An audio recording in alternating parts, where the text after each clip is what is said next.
Bonjour et bienvenue dans cette série de 4 nouvelles vidéos qui vont vous décrire 4 decks préconstruits Anarch V5. En réalité, il y en a 3 qui représentent le secte Anarch, les Ministries, anciennement disciples de Seth, les Brujas évidemment, ainsi que les Gangrel.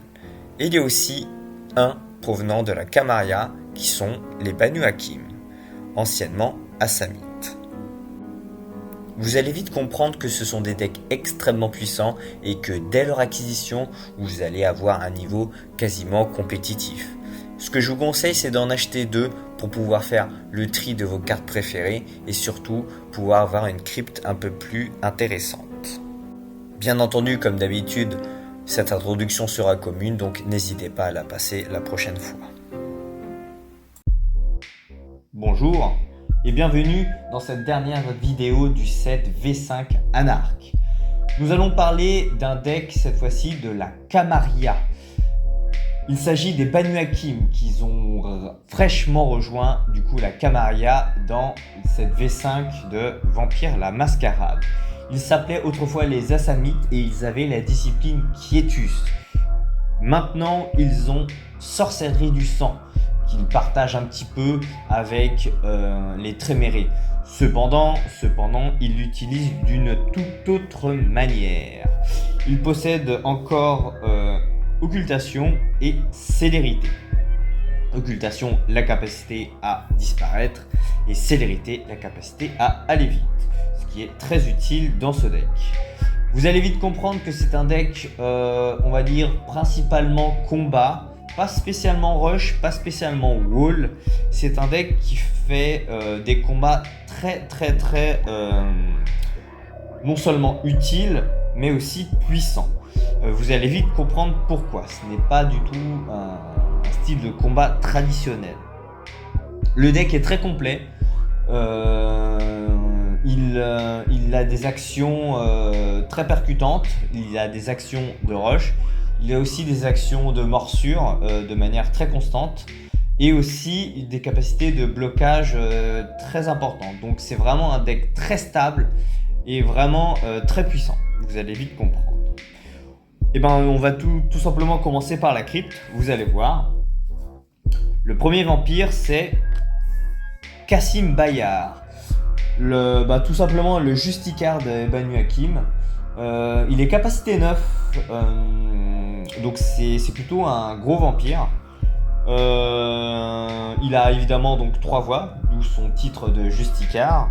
Il a plus 1 de morsure de base, donc c'est quand même pas négligeable, et il a aussi une capacité quand même assez sympa, c'est-à-dire que tous les combats il peut défausser d'une carte d'action politique pour gagner plus de force, donc il aura tout simplement 3 de force, et étant donné la capacité des Banu Hakim à avoir célérité et donc de jouer des frappes additionnelles, c'est vite très fort. Il est souvent accompagné de plusieurs princes, notamment Farah et Cassandra. Toutes les 2 princes, elles ont toutes les 2 évidemment thaumaturgie en supérieur et célérité en supérieur.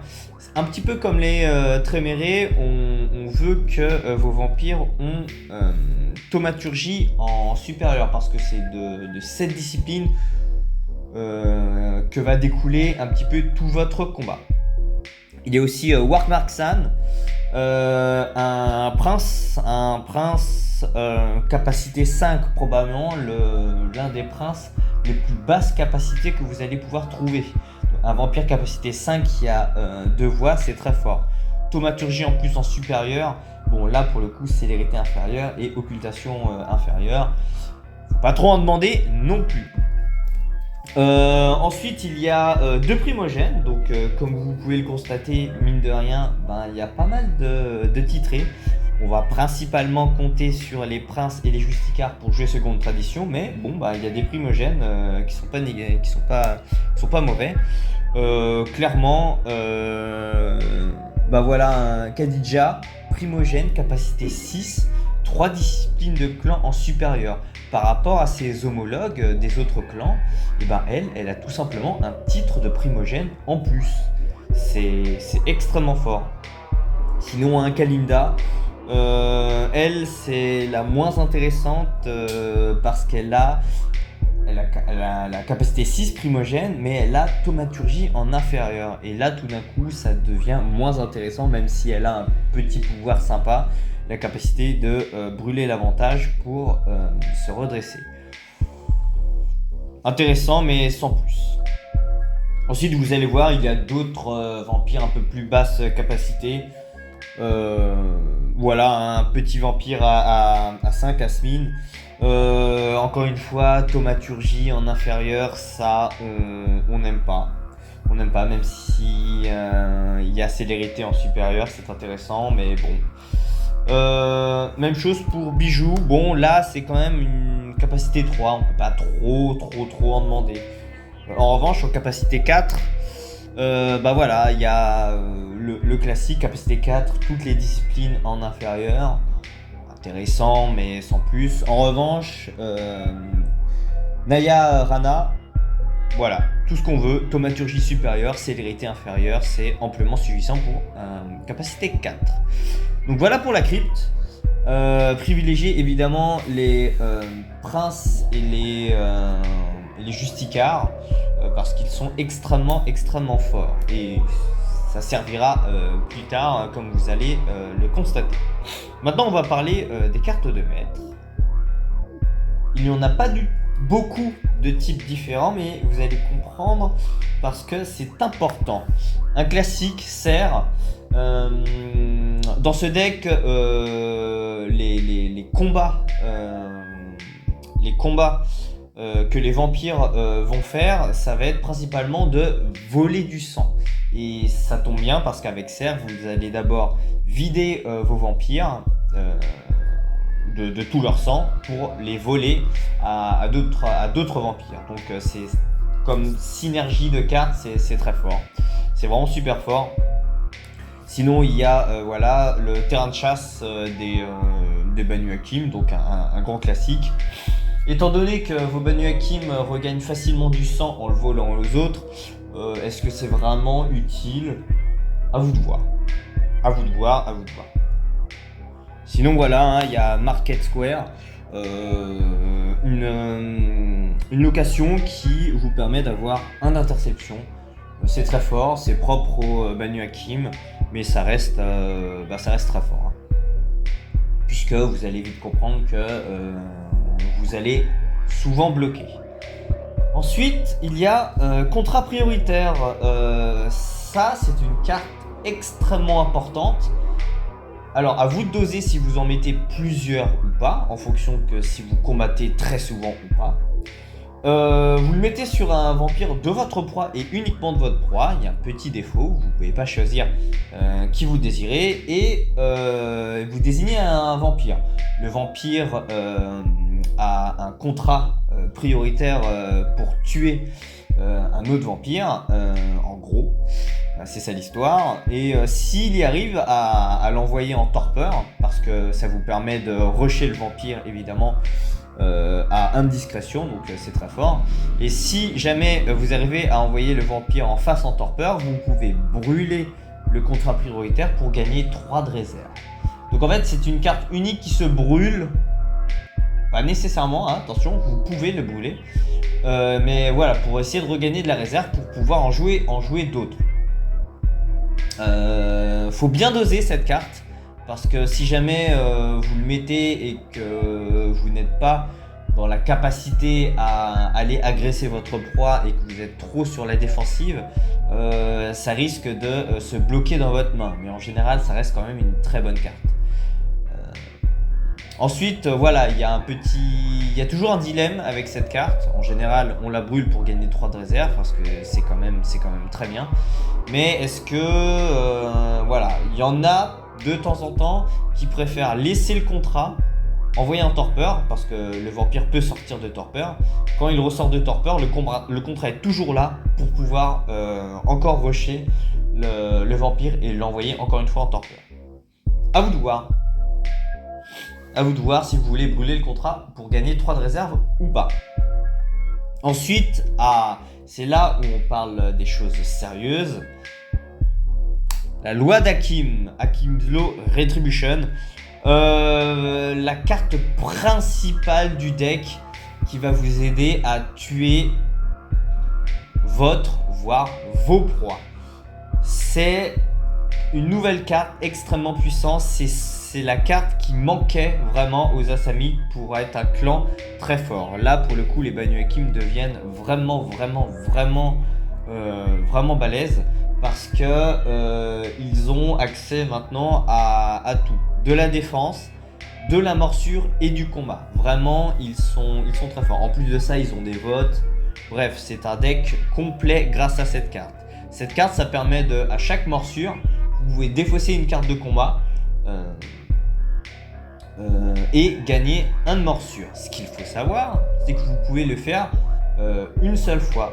Mais la loi d'Hakim n'est pas unique. Donc si vous posez plusieurs lois d'Hakim, pour chaque loi d'Hakim, vous pouvez défausser une carte. Donc si vous en avez un en jeu, vous défaussez un pour gagner un de morsure. Vous en avez deux en jeu, vous défaussez deux cartes de combat pour gagner 2 de morsure, etc., etc. Ça pallie en plus le problème des decks combat qui parfois, quand ils ont plein de cartes de combat en main, ils ne peuvent rien faire. Ils sont bloqués avec une main de combat. Ils se mettent à faire des morsures pour 1 en priant que quelqu'un bloque. Et là, vous pouvez cycler vos cartes de combat tranquillement. C'est super fort. À vous de voir combien vous en mettez dans votre deck. Parce qu'évidemment, si vous en mettez trop, c'est inutile. Hein. Si vous en mettez 7, est-ce que c'est utile d'en avoir 7 en jeu pour faire des morsures à 8 en défaussant toute votre main? Je ne crois pas. Bien, voilà pour les cartes de maître. Maintenant, nous allons parler des cartes d'action. Il y en a peu et je suis pas tout à fait d'accord avec toutes les cartes dans le deck. On va commencer par Biomaturgic Experiment. En français, c'est probablement expérience biomaturgique. Ça coûte 1 de réserve, ça coûte pas 1 point de sang cette carte. C'est une action à indiscrétion. En inférieur, vous ne l'utiliserez pas, c'est inutile. En supérieur, c'est une carte super intéressante, 1 de force et une manœuvre par combat.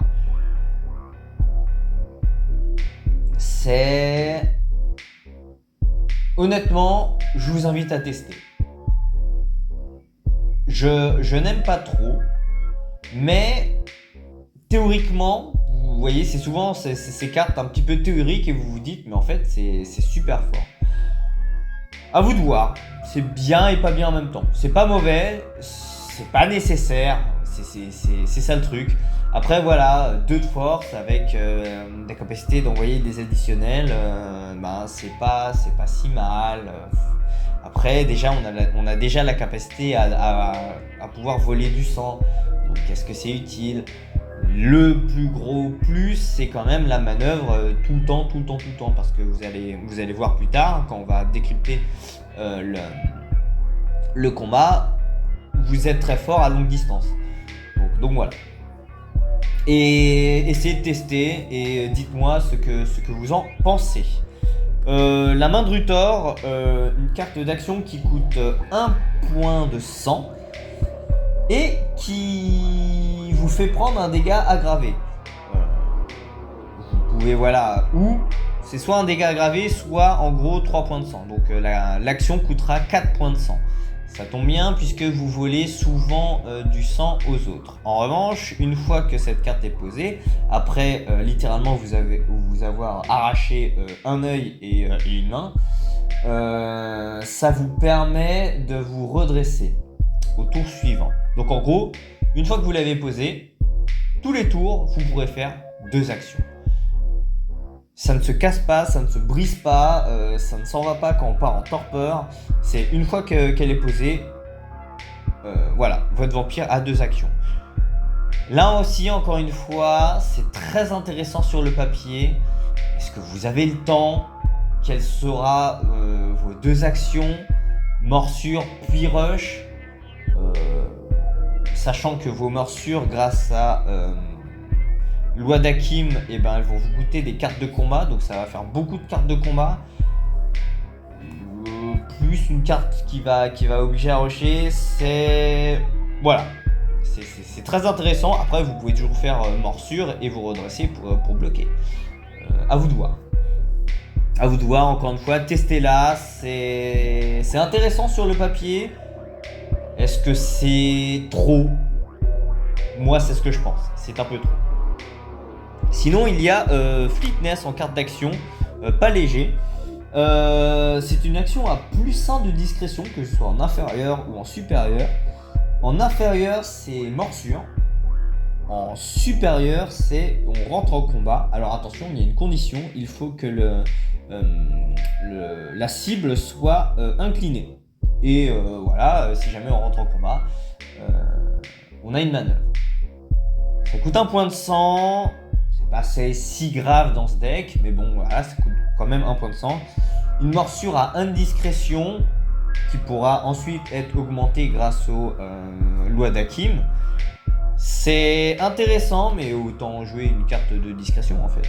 Je comprends pas. Bon, après, ça fait duo avec la possibilité de rentrer en combat. Pas mal. Encore une fois, pas mal, mais pas fou. En vrai, pas fou. Voilà, parce qu'à côté, il y a Marque du Chasseur. Alors là, on rentre dans les vrais bails.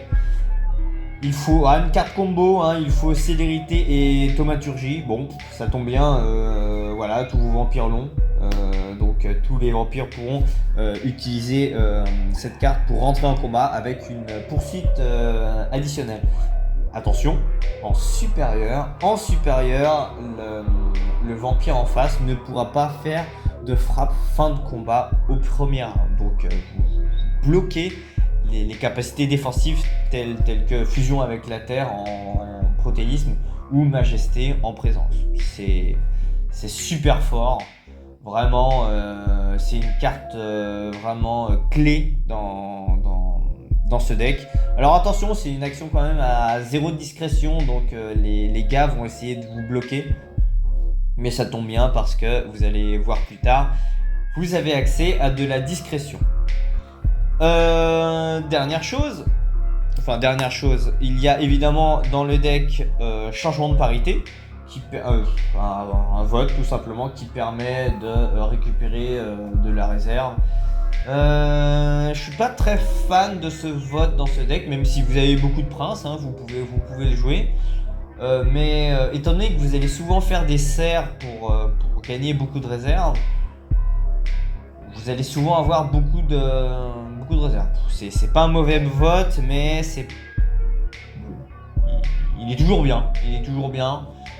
Mais voilà, en général, utilisez-le plutôt en termes de défense et plutôt en fin de partie plutôt qu'en essayant d'agresser votre point. Ah oui, et bien sûr, ça vous permet de défausser des cartes de vote pour augmenter la force de monsieur Kassim Bayard. Et ensuite, il y a monsieur Winthrop, un serviteur qui donne +1 d'interception permanent. Et ça, c'est très fort. Moi j'aime bien. Je suis étonné que cette carte n'ait pas plus joué de manière générale, mais je trouve cette carte super dès qu'on a accès à un petit peu de capacité de bloc. Et c'est le cas dans ce deck. Donc voilà pour les cartes d'action. Je vous invite à faire vos propres expériences avec toutes les cartes d'action que j'ai décrites, parce que y a de quoi faire. Maintenant, on va parler des cartes d'action modifieurs. Il y en a deux. Ah, après, ce sont des cartes un petit peu spéciales. Elles vont faire toutes les deux la même chose. Avaler par la nuit et défier la gravité. Toutes les deux en inférieur. Ah non, pardon, c'est l'inverse. Avaler par la nuit en inférieur, c'est indiscrétion, et en supérieur, une manœuvre. Défier la gravité en inférieur, c'est une manœuvre et une poursuite. Et en supérieur, c'est indiscrétion. ça échange. Alors faites attention parce que très souvent les vampires qui ont célérité supérieure n'ont pas occultation inférieure et vice versa. Ce sont de toute manière de très bonnes cartes pour passer vos actions, que ce soit de morsure ou de rush, pour essayer d'atteindre vos cibles avec certitude. Et quoi qu'il arrive, ça reste la possibilité d'avoir des manœuvres en combat qui n'est pas négligeable. Voilà pour les cartes d'action modifieur. Ah oui, et dernière chose, j'ai oublié de préciser, mais ce sont des cartes combo. Donc ce sont des cartes en effet qui utilisent de discrétion qui peuvent être utilisées en combat. Et par chance, vous pouvez du coup les défausser avec loi d'Hakim. C'est voilà, hein, c'est de la discrétion qui fait des bonus de morsure. C'est tout ce qu'on veut en fait. Dans le concept, c'est tout ce qu'on veut. De la discrétion et des bonus de morsure. On va ensuite attaquer aux cartes de réaction.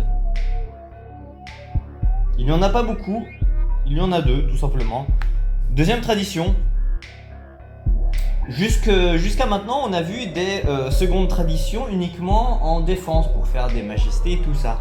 Ça va être l'un des premiers decks qui va faire seconde tradition pour combattre. Et ça, c'est super fort. Combiner la puissance de seconde tradition avec un combat très efficace, c'est très fort. Seconde tradition a un petit défaut, c'est qu'il coûte 1 de sang si vous êtes incliné. Ça tombe bien parce que ce sang vous allez le récupérer en combat. Ensuite il y a sur le qui-vive avec la nouvelle image. C'est toujours bien, mais quand on a accès à la seconde tradition, est-ce qu'on a vraiment envie de jouer sur le qui-vive? Ça permet quand même un petit peu de versatilité, étant donné que si on est vraiment à sec de sang, on peut quand même jouer sur le qui-vive. Est-ce que vous voulez jouer cette carte? Personnellement, je vous le déconseille. Voilà tout simplement pour les cartes de réaction. Vous n'avez pas besoin de grand chose d'autre, hein.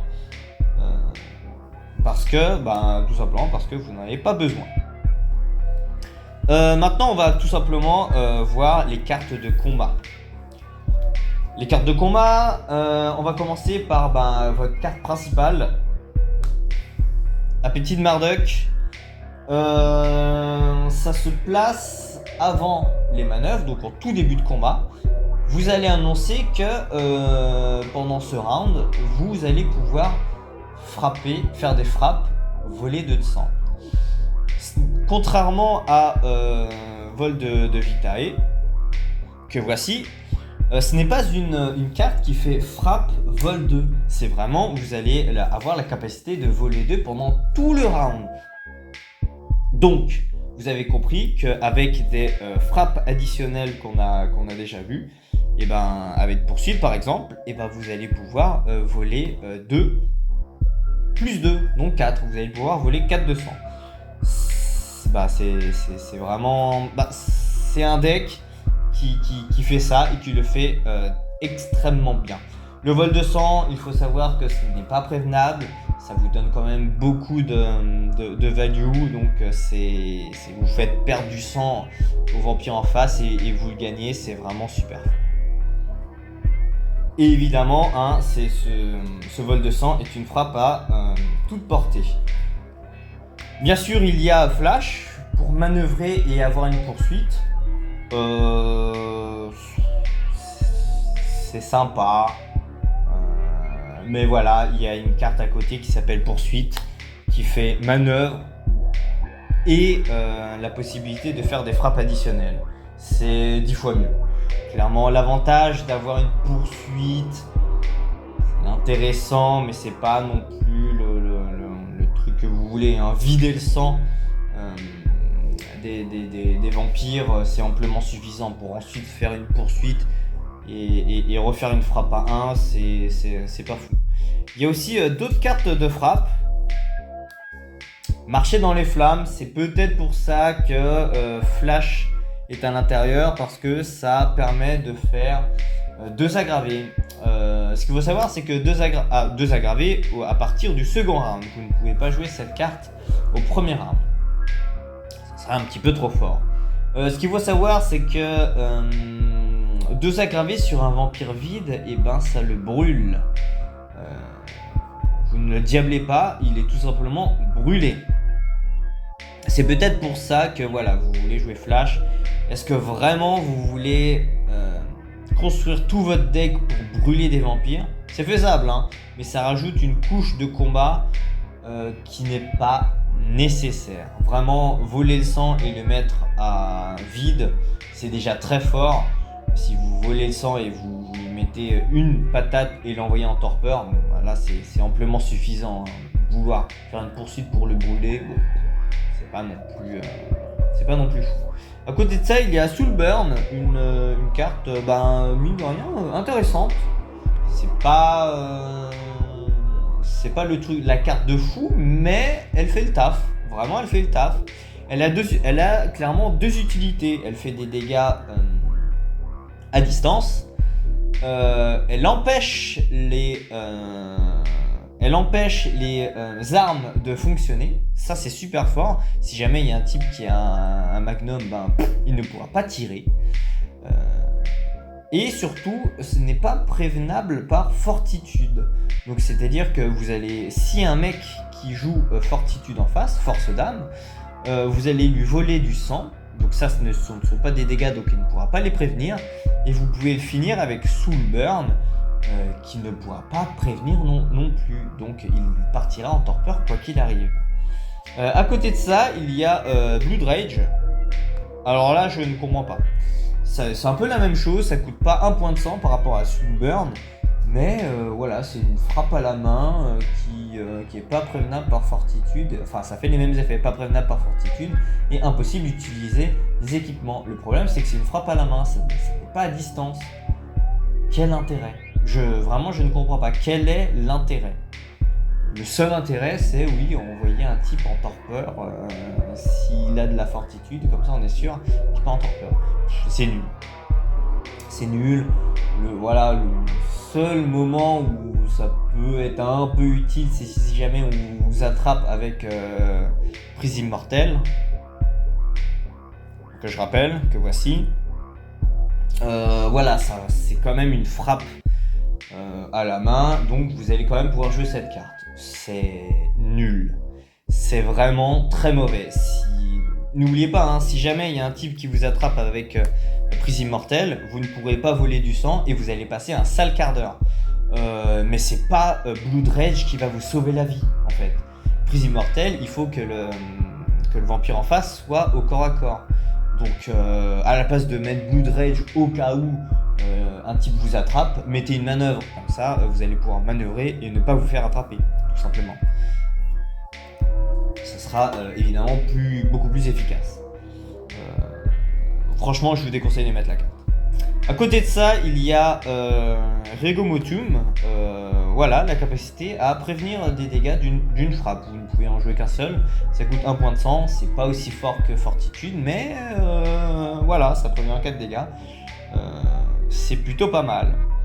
En additionnel, on a déjà vu, il y a Poursuite qui fait des frappes additionnelles. Vous allez pouvoir, grâce à ça, voler 4 de sang avec Appétit de Murdoch. Et il y a aussi Rapidité, Quickness. En inférieur, c'est une additionnelle. Poursuite, il faut célérité en supérieur. Hein, voilà. Mais en supérieur, ça c'est fort. Si votre vampire a célérité supérieure et il a poursuite, vous pouvez jouer les deux. Normalement, on ne peut jouer qu'une seule carte d'additionnel, de frappe additionnelle, mais là, Quickness permet de contourner cette règle. Donc ça veut dire que vous allez pouvoir voler 6. C'est, voilà, hein, imaginez, hein, le type perd 6, vous regagnez 6. Vous allez pouvoir refaire un cerf par-dessus pour regagner 4. Voilà, hein, 5 si vous avez pas fait d'autres cerfs par-dessus. C'est super fort. Hein, voilà, vous avez compris le concept du jeu. C'est simple, c'est efficace. Et voilà. Vous rentrez en combat évidemment avec soit seconde tradition, soit des cartes d'action de combat qu'on a vu. Hein. La principale c'est marque du chasseur. Vous pouvez bien sûr rentrer en combat avec un contrat prioritaire. Voilà, le deck est assez simple à builder, à vous de voir comment vous mettez les proportions. Mettez beaucoup de cartes de...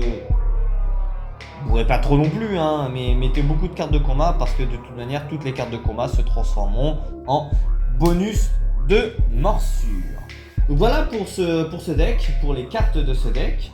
Maintenant, je vais vous proposer quelques cartes que vous allez pouvoir rajouter en fouillant un peu dans les decks BCP, Black Chantry Production. Bien sûr, vous allez pouvoir aller chercher Panorama élargi, un grand classique. Quand on a beaucoup de réserves, on aime bien sortir plusieurs vampires et ça permet de purger un petit peu les doubles dans votre crypte, c'est toujours très fort. Dans le deck New Blood Banu Hakim, il y en a un, mais il y en a un aussi dans le 25e anniversaire, c'est Alamut, qui vous permet de voter, de faire des votes supplémentaires, enfin d'avoir des voix supplémentaires après des morsures. C'est très fort, c'est très fort. Bien sûr, il y a, on va rester dans les cartes de maître, pas nécessaire, mais vous pouvez aller chercher tension dans les rangs. Ça peut vous aider à avancer. C'est pas nécessaire puisque vous avez de la puissance de morsure, mais ça peut vous ajouter quelques capacités supplémentaires. Ça n'a pas été réédité, mais si jamais vous trouvez la carte, vous pouvez aller chercher Psyché, la capacité à célérité à relancer un combat si jamais la personne joue des cartes fin de combat et que vous n'avez pas réussi à l'en empêcher. Ça relance un combat après qu'il ait joué une carte fin de combat. Donc vous allez rentrer en combat avec le vampire qui vous a joué Majesté. Mais voilà, cette carte n'est malheureusement pour l'instant pas rééditée. Donc à vous de voir si vous arrivez à la trouver. Encore dans le 25e anniversaire, là par contre il y a Fear of Meket pour essayer de virer un petit peu les gros vampires, Inner Circle et tout ça, une fois que vous avez réussi à leur vider de leur sang.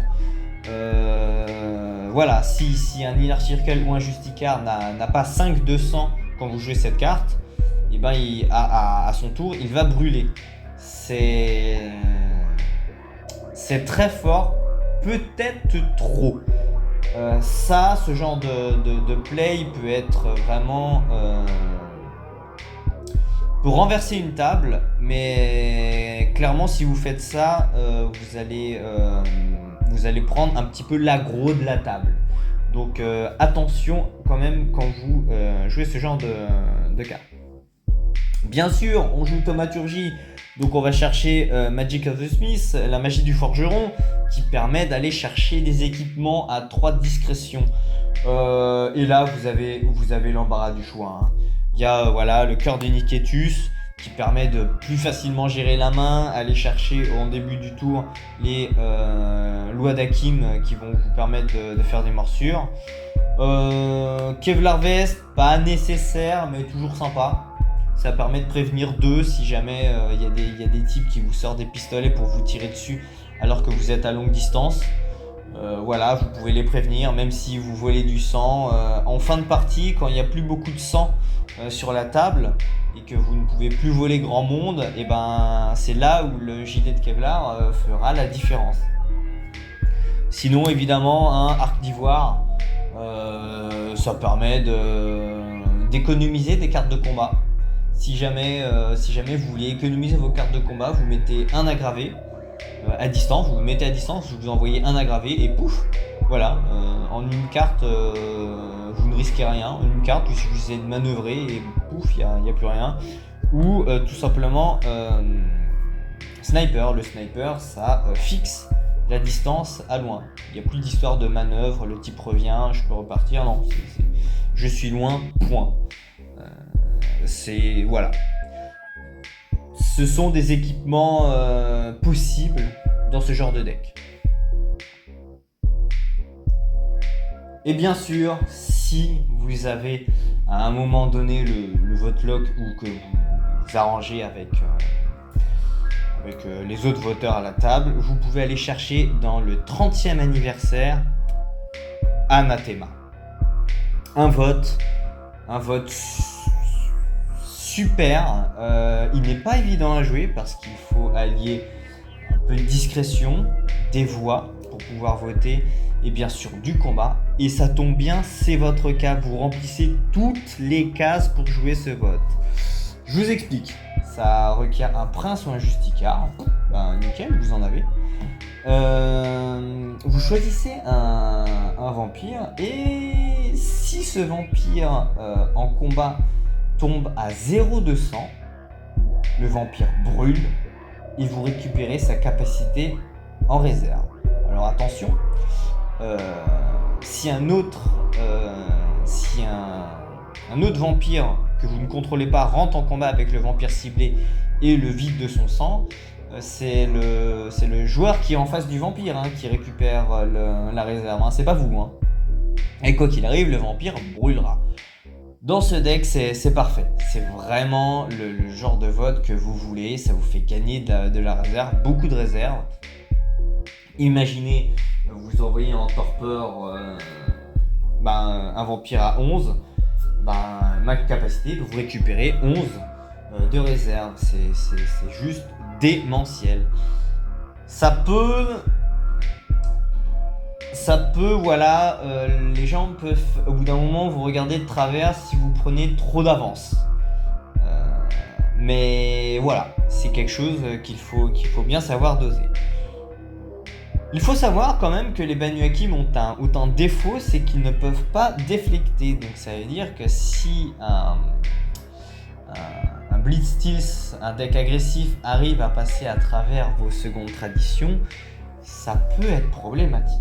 Mais bon, avec voilà, Anathema et changeant de parité, vous avez de quoi résister énormément à tout ce qui est agressivité. Donc voilà pour les cartes à rajouter. Ça c'était tout simplement le deck Banu Hakim. Voilà, ça c'était le dernier deck préconstruit de la V5. De la V5 Anarch, attention. La prochaine vidéo parlera sûrement de stratégie de gameplay. Là on va pas décrypter des préconstruits, mais on va parler un petit peu plus profondément de ce qui se passe dans une partie. On va prendre l'exemple justement sur plusieurs des decks et par exemple sur les cartes de Banu Hakim que j'ai dit qui peuvent vraiment faire des plays très game maker. Donc voilà, j'espère que la vidéo quand même vous aura plu et je vous dis à très bientôt pour ces fameuses nouvelles vidéos. Et bien sûr, n'hésitez pas à vous abonner.